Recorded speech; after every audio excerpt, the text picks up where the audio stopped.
Hi, my friends. We're going to take some notes on functional groups. These are going to look a little different than our normal notes, but you follow along and fill in your notes accordingly. On the back, I think it's on the third or fourth page there in our note packets. I'm going to go through a slideshow. It's just because I'm using my home computer and not my Chromebook, so I can't write and draw. So I've created this slideshow for you.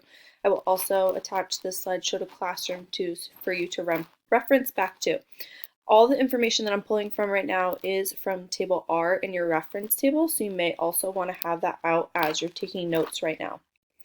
So to get started here, some functional groups we're going to talk about. First one being alcohols, and these are the general formula. So this is going to be the table I have for all of the functional groups we're going to talk about. There's going to be the general formula, the naming rules, and then the example structure. The general formula and the example are on table R in your reference table. The naming rules you can pull from and probably figure out using context clues using the examples, but these naming rules I have in the middle column here I've created for you. These are not on your reference table, so you will need to know how to do these. So alcohols have the OH somewhere in the compound. I say somewhere because it can be in the middle or the end. So with that being said, when we name these, we need to make sure we number the carbon where the OH is found, and then to actually name them accordingly after we number that, we're going to take the alkane ending, ane, drop the E, and add the OL. So over here, for example, we see we have 1, 2, 3 carbons. That's where we're getting the prop from. We're still using prefixes from table P. And then instead of this being propane, we take that E and we add in the OL. So this is propanol. And then this is 1, because again, we're going to number 1, 2, 3. So this would be the third carbon, or we can also go backwards and do 1, 2, 3, where the OH is found on the first carbon. So we still, that lowest number carbon still holds true with this rule. So this is 1 propanol. Next one are organic acids. This is our general formula. We have that OH there, but now we also have a double bond to oxygen. For our naming rules, there's no numbering needed because this is always on some end, whether it's on the beginning or the end of our compound. It's never found in the middle. To name this, we take the alkane naming and take that ane, drop the E, and add oic acid. So you'll see our example over here. We have 1, 2, 3 carbons, so that's where we get prop. And we go from propane to propanoic acid. Next we have aldehydes. These look similar to our organic acids, but now instead of an OH, they have just an H. These have a carbon double bonded to an oxygen, and this is special because it has a hydrogen. It's not bonded to another carbon. No numbering here is also needed because it's always on the beginning or end, so we know what carbon it's always found on. For these, we take that ane ending of our alkanes, drop the E, and add an AL.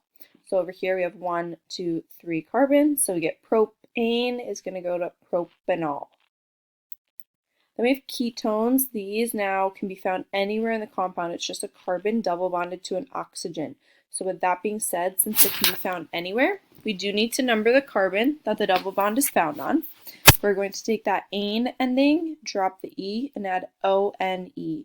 So over here, we did need to number the carbon the double bond's found on, again following our lowest numbering rules.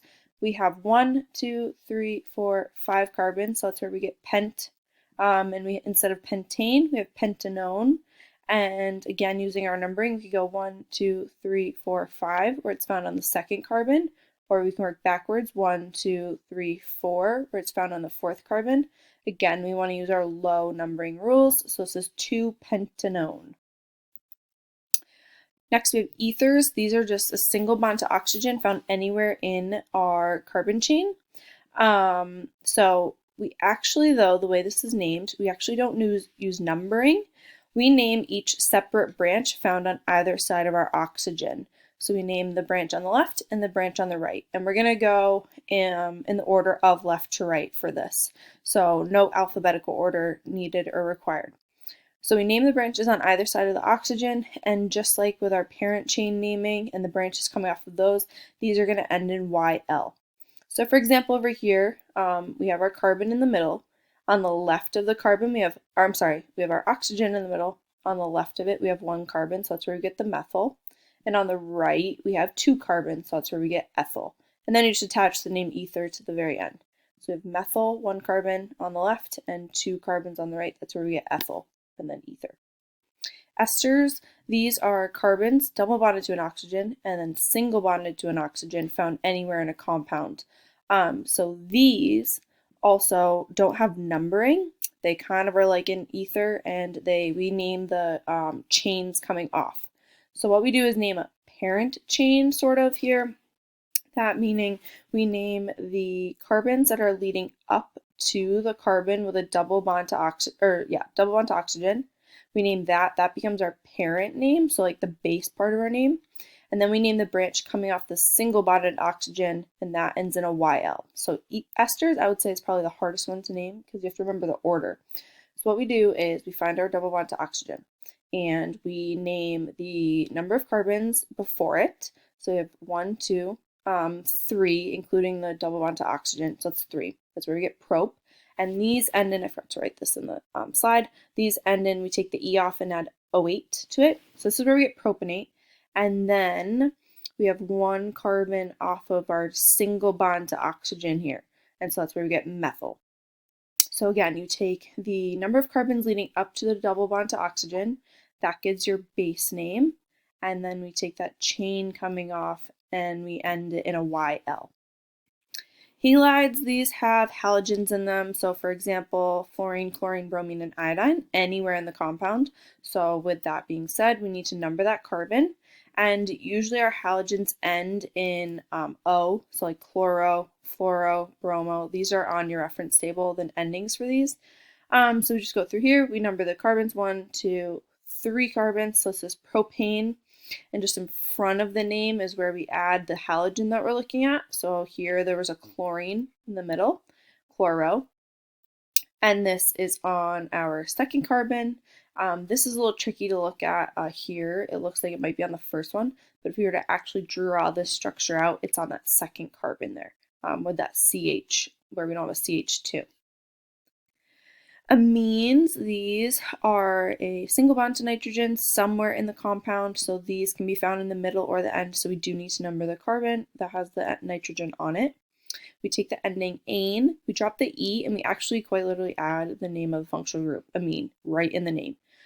So here we have 1, 2, 3 carbons, so that's where we get propane, drop that E, and add amine, and then we do need to number the carbon that it's found on. So in this case, we have 1, 2, 3, so it could be on the third carbon, or if we work backwards, we would have 1, 2, 3 on the first carbon.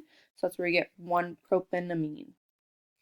And then lastly, we have amides. We are going to skip over, I know in your notes you have amino acids. You can just cross those right out. We're not going to cover those. They're not on your reference table, so don't need to know them.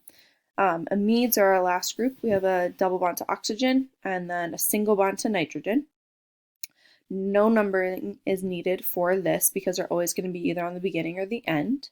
We're going to take the alkane ending with the ane, drop the E, and add the word amide in it. So similar to an amine, they have the name of the functional group right in it. And no numbering is needed here. So here we have 1, 2, 3 carbons. So that's where we get prop. We go from propane to propanamide. So those are the namings of our functional groups. Now what you're going to do is go over to the quizzes link I've attached to Classroom and work on that. I've self-assigned it to you, and what you're doing is literally just looking at examples and determining the functional groups that are in them. And then you're going to go over to Classroom once you work through the quizzes, and you're going to click on the functional group activity. What you're doing is you're going through the slideshow I've provided, and I've provided you with an answer key from the slideshow we created last week just to make things easier since I'm not there today. You're going to go through and draw all of the drawings in our slideshow and then name them. So I have a couple examples for you here. So while you're doing this, you'll have the slideshow answer key opened up and it's in order for you. So first I have alcohols. So in the CAMI, you're going to draw all 3 alcohol compounds and then name them using the notes we just went over.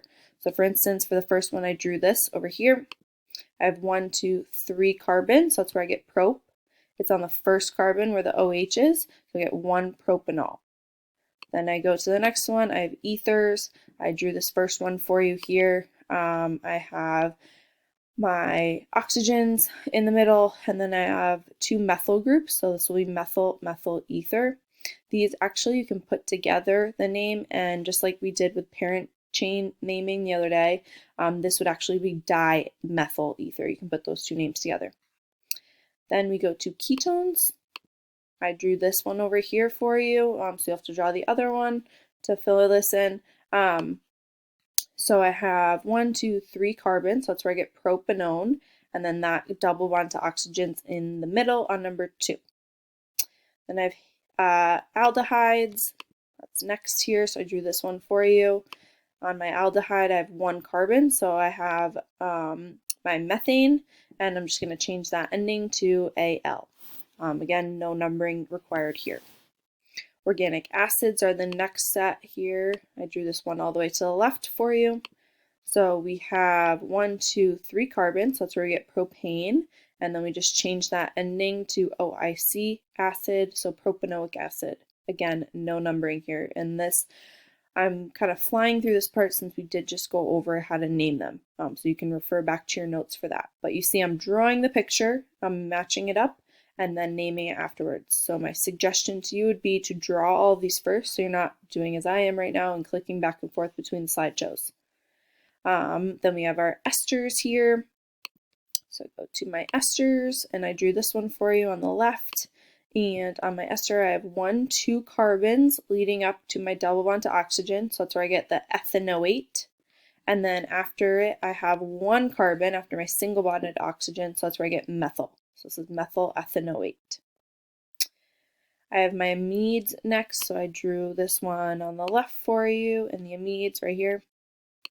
This one, we have 2 carbons, so I get ethane, and then again, no numbering, we just take that E and add the word amide to it. And then finally, I have the amine. I drew that one on the left for you there, if I can get to it. This one here. On this one, we have 1 carbon, so it's methane. We take that E and add amine to it. So you're going to go through, and you can pause this video. Okay, you can go back and literally copy these down, and then you'll fill in the rest of the charts using the answer key from the slideshow and using those compounds there that you'll draw and then name accordingly using your notes. Don't forget though, I do want you to do that quizzes first to get familiar just with actually recognizing the functional groups before actually going and naming them. So hopefully everyone understands this, and we can go over any questions you may have when I get back to class on Wednesday.